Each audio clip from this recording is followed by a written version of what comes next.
Well, Mrs. Walker, your lungs are sounding very congested. Do you know the doctor has diagnosed her with pneumonia? Yes. When did she start having difficulty breathing? It was at the nursing home about 4 or 5 days ago, and she gets pneumonia a lot. She keeps getting hospitalized for it. Her chart also mentions UTIs, urinary tract infections. Does she get this? She does get a lot of those, but those are usually treated at the nursing home instead of the hospital. And her MS is quite far progressed. She was diagnosed 11 years ago, is that right? It's been 11 years, and every time she gets sick, whether it's the pneumonia or the urinary tract infection, she keeps getting worse and worse, and she's gotten to the point where she can't even move the muscles below her neck now. And how do you communicate with her? Well, the speakerphone used to work really well, but now, since this last bout of this pneumonia, she isn't even weak enough to speak. Does she have a living will?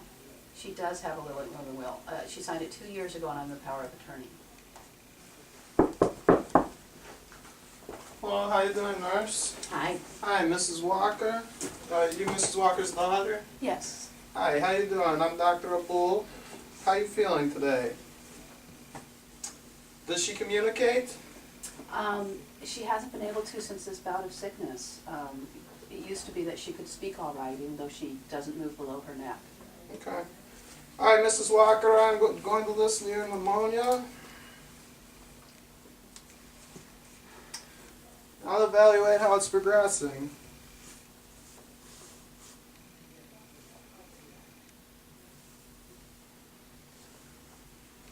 Okay, your lungs have progressively gotten worse. I heard you have refused treatment in ER. Is this correct? Yeah, I do hold the power of attorney, and she has a living will. And this time the family and I have decided to just let the pneumonia take her peacefully. Okay, we understand your decision after the 11 years of MS. All you'll have to do is get me some kind of transcript as her attending physician on her living will, and we'll be able to take care of all that. I'll make sure to get all that paperwork to you right away. All right, good talking to you, Mrs. Walker. Nice Good luck meeting with you. that.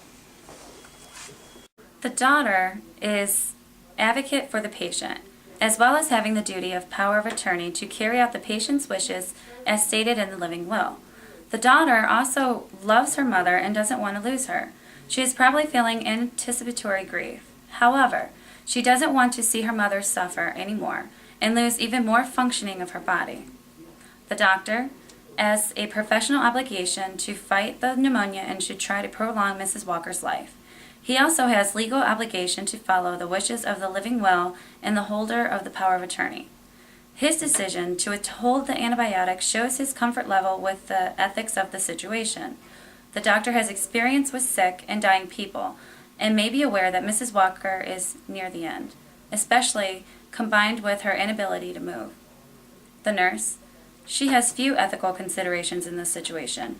She will provide comfort and personal care at the same standard whether or not the antibiotics are delivered. As a patient advocate, she could try to determine whether communication is possible with the patient. If the patient shows understanding, is able to blink her responses, perhaps she can clarify her desires. Perhaps the ethics committee at the hospital should have been called at this point. Since all parties were in agreement, the committee was canceled. What you want, babe? Hi, Mrs. Walker. It's good to see you back at the nursing home. How you feeling? She's not doing so well, Doc. No? She's still not talking, huh? No, I can't seem to get her to respond at all. So, how did the hospital go? I see there was no antibiotics given. No, the family and I discussed it, and we chose not to have her take the antibiotics this time. I don't know why you would think that, but, you know, when I'm looking here, her disease is MS that's crippling her, not the pneumonia. Well, I really feel like the pneumonia is a complication of the MS, so that the living will does apply in this case. All right, well, in my eyes, it's my duty to treat this pneumonia. We can't do anything about the MS, but she is my patient. I am her general physician, and I do intend on keeping her alive. The nursing home doctor has a professional obligation to fight the pneumonia and prolong Mrs. Walker's life. He also has a legal duty to uphold the living will and follow the wishes of the holder of the power of attorney. In his case, there is an ethical issue because he does not agree with the interpretation of the living will. It is unclear how long Mrs. Walker has lived in the nursing home and whether she has discussed her living will with her doctor. The ethics committee at the nursing home should be called at this point. It would be beneficial to see if the doctor or the nurses have any comments charted that might help clarify the patient's wishes. The personnel who cared for Mrs. Walker could be interviewed to uncover any expressed desires.